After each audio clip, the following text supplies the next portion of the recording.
All right, so we're here in Golden, the first time getting to check out the new property. We have our first annual investors get-together, shareholders meeting. I'm so excited. Can't wait to show you guys everything that's going on in Donald here. Yay! Here we go. What's up with the hat? This hat is Make Donald Great Again. So Donald, BC used to be one of the largest towns in British Columbia. It all burnt down in 1910. And we essentially bought the entire town of Donald. We own the town of Donald, the historic town. Our address is on Donald Road in Donald, BC. My grandpa's name is Donald, my middle name is Donald. So we are here to make Donald great again. And the hat has no other meaning. That's what I thought. Yeah. That's exactly what came to my mind.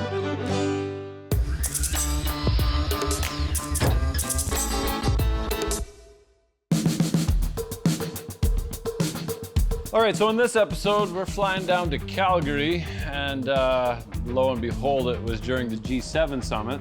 So while all the world leaders are getting together to figure out how to screw each other over, we decided to go to Golden and invite all of our investors and anybody interested to the compound so we can show them what we've accomplished in such a short amount of time and where we're heading in the next couple years. All right, I think everyone's here. Well, guys, thanks for coming out to this first ever annual meeting. It's kind of cool. This is the first time we've ever been able to invite everybody out to kind of see what we're doing, show the trucks. Before, we've always been in my parents' backyard, and they're like, yeah, please don't invite so many people, 100 people around. Over 100 people signed up to come here today, so that's just absolutely incredible. So I'd start off with, I gotta say thanks to everyone for coming out here, and thanks for seeing the new property. This right here is the old truck shop. We got parts laid out over there. Show you what we got here, show the axles, the motors, the generators, and then we'll go and take a little whole walk around the property. So over the weekend, I got to chat with all sorts of different investors, young, old, all different walks of life, and get their feedback on what really excites them about these hybrid trucks. And we had a really good question and answer time where we got to answer all the questions all at once, along with hundreds of questions as I'm walking along. It was really, really cool to see all the enthusiasm. I can't stress how awesome this was. Under our CMVS certification, we will be licensed to build any truck over 10,000 pounds gross combined vehicle weight. So any of that we can build, as long as we test it, which will the 1 tons fall under. Because Edison is now an OEM, an original equipment manufacturer, we have to abide by all sorts of different rules and laws. That standard now applies to the pickup trucks as well, and there's nothing wrong with that because that means you are getting a good product. What we're trying to do is build an entire chassis that's a universal fit for different makes and models. Basically, you take your cab, put it on it, and it's no longer whatever it used to be. It is now a 2025 Edison. The pickup truck market is enormous. Okay, so this is why we did this. It's not just a response from our fans saying, please, please build a pickup kit, right? It's more than that. There's only 3 million semi-trucks in North America. There's 36 million pickups in North America, okay? And what's so cool about doing the incomplete chassis is that we have the platform, the foundation, to build our own heavy-duty pickup. And that's what we're all about at Edison, right? Is building the best trucks. So just imagine you can get a semi-truck, but you also get a really awesome pickup truck. And now it's not gonna be something that we'll do overnight, but I really appreciate all our fans being able to develop this platform over time. I think it's really cool that we started from semis to go to pickups, not the other way around. I think it'll make a really awesome product. The Edison boys, Chase and Eric, they are semi guys and they want to focus on the semis. And rather than spreading themselves too thin, they hired me to design the pickup truck conversion systems. We're not trying to compete with Lightnings and Rivians or anything like that. If you want a small electric truck, definitely go out and check out what's available in that market. Because there is nothing in this market, we dominate because we're the only one. I met these guys in October of 23 where they had Topsy getting certified in Ontario to become OEM. Sometimes you just meet somebody and it just clicks. It feels like we were high school buddies, even though we never met each other before. You guys seen the video where we pulled my tank with the truck and 100,000 pounds, and I had to double check and look behind me and make sure the trailer didn't disconnect because that 100% torque at 1 RPM is just crazy. After the video came out of what we did with them, I said, you know what, I want to be a part of it. And by April, May, May I was giving presentations in towers in Shanghai. So it escalated very quickly.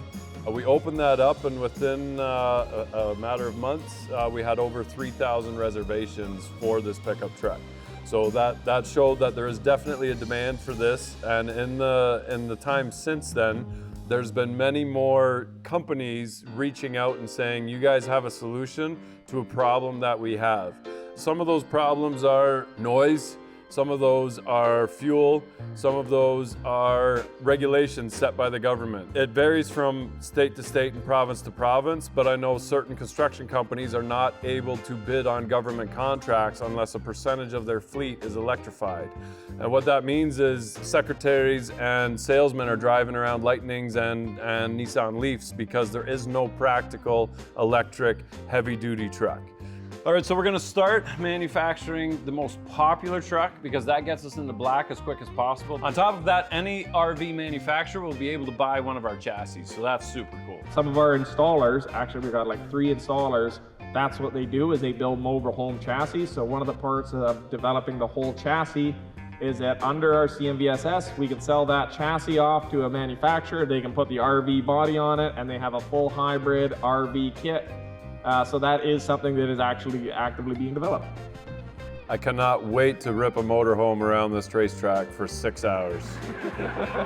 So how difficult is it to put one of these in a truck? Well, you can tell it's not simple, but it's totally doable. I don't have any training in this. This is all new. I have the fabrication skills and a decent shop, and anybody who is along the same lines can do the same thing.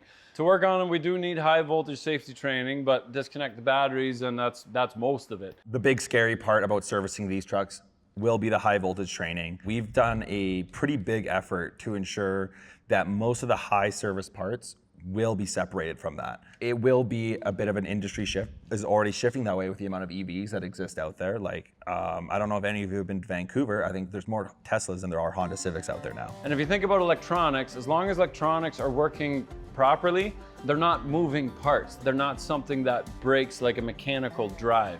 Think of your laptop, think of your TV. It's gonna take a little bit to sort everything out, but once it's there, it's very reliable. There's TVs that are just getting thrown in the garbage now just because so they want a bigger one or there's an updated version. On our electrical system for our harnessing and stuff like that, once again, we kept our ethos of right to repair and common availability parts. All of our connectors that we source are Deutsch and can be found online on DigiKey or pretty much any other electronics store. These parts are available off the shelf. They're in different platforms already, sold all over the place. Some of the stuff is custom. That's our axles and drives and things like that. And before I will sell any kits, I am driving this truck all the way from Ontario to British Columbia, towing the Airstream because I will not sell you something that I am not happy with. All right, so why the 2.8? Well, the 2.8 was already crate engine, already ready to go for any vehicle 2000 and older. We are still figuring out the emissions compliance that we have to do and what that looks like. More than likely, we're back to the 3.6 Perkins Cat and the full Tier 4 on that. And then we can expand to the newer engines and the newer harnesses. We also have a shop who is already trying to figure out how to use the original engine. So detune it to run the generator, and that way everything under the hood is still stock. Right now, we're just building the kits, making sure that they work, and then we'll figure out the details later on over supper and phone calls and emails with people who know more than I do right now. The nice thing about the 450s and 550s, which is our vocational truck market, is they all kind of use the same size axle. The Dodge, GM, and Ford, so we're building a scaled down version of the semi-truck axle using all the same technology, making it smaller. So how much heavier are these axles? When we made the Ram stock Dana 80s compared to our conversion, they were about 300 pounds heavier, I thought. But it's irrelevant because we're changing all that. We are putting our dual motor in the middle, a lot less gears, a lot less mass, not that giant electric motor hanging out the front. We're designing that dual motor in the middle, so it's much, much lighter. What it's compared to a Dana S110, we're not sure yet, but we'll have that for you in the next 6 months or so when we get farther into R&D. As for power numbers, as soon as we're on the dyno, we'll let you know. If we need to make changes, then we make the changes. We need more top speed, need more lower end torque. We'll know exactly what that looks like. I'm not gonna say any numbers that the engineers tell me. I'm gonna show you guys what they are in real time in a testing facility where we are getting all of our emission testing done at the same time. We started this company trying to make as many North American parts as we could. You go to North American companies, it's all made in China. There's no way around it. We are so tied in with the Chinese supply chain. It is absolutely terrifying, but that's a whole story for another day. Me and Eric have spent a lot of time looking at supply chains, trying to find Canadian manufacturers, and don't get me wrong, there is a lot of really talented Canadian businesses that make really cool EV parts, but they haven't gotten to scale, they haven't gotten to production, we haven't seen that start up. Or the battery plants and the EV parts that do start up, we've reached out to some of those guys, and I'm not going to name names, but it's happened multiple 4 or 5 times. They say, no, we have pre-existing supply agreements with other companies, and we're not allowed to sell you the parts that we make in North America because you could be creating competition for our customers, so you can't buy it. You've got to go around to China, back to China. It's very, very frustrating. We've toured around to a lot of factories in Canada, trailer manufacturers, body equipment manufacturers, and we've seen people on both sides of the spectrum, people that have made all of their own parts in-house, and people that have made none of their parts in-house. We're an assembly plant. When you look at it that way, very successful business model is you buy parts, you get your suppliers to be very competitive against each other, so you get the best price.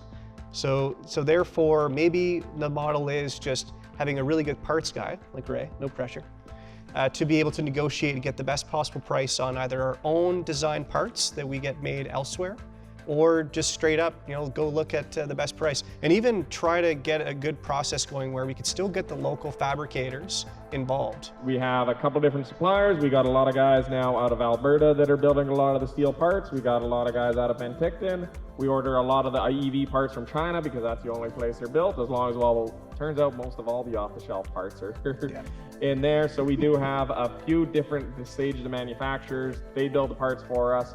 And then we do have a couple welders and fabricators who do make those last minute parts in-house in our little welding bay, but we try and minimize that because that's not always as scalable, we were told. If you make all your parts, the problem is that they were saying that there's giant lead times on that.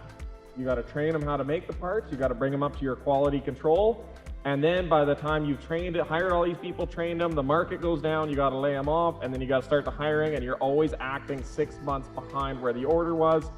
But on the other side, if you make none of your parts, you're relying on supply chains. On the software front specifically, that was one Achilles heel that we had, right? Relying on a third party to design all the inner workings of the vehicle, all the interconnectedness. We do that now in-house. Really, really proud of the team to be doing that. Conrad, who's in the crowd, is really manning up that operation, making sure that the software that operates the truck, both mechanical and the hybrid, is our own. And this has been a huge effort over the last year to get to where we are. We want to make sure that when you're investing in Edison, every dollar counts. For us, we've really tried hard to, for a very low cost, develop these trucks that you're being able to see today. I mean, for 1.5 million, we built Topsy. We kind of got to think sometimes that that's kind of a Herculean effort, right? It's sort of a miracle, because most companies have had to chew through hundreds of millions to get to where we are. Billions, yeah. But we're on the shoulders of giants. And I think that what's so neat about Edison is that we're there observing the industry daily, figuring out what technologies we can pull off the shelf to use in our vehicles.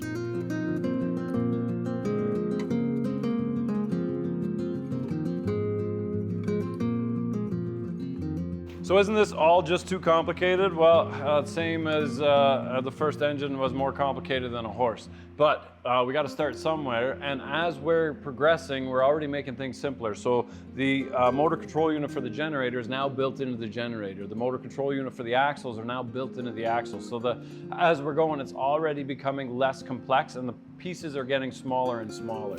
We really pride ourselves in right to repair. We want to be able to let you guys fix this stuff and diagnose it. We'd like to encourage people to understand these systems, and we're doing that through YouTube and showing you guys what we're doing. We're not hiding anything. These are the pieces. You can see for yourself what's involved in that. I know I don't want to throw wrenches across the room. We're taking an entire truck apart, take the cab off just to get out one bolt on the back of the head.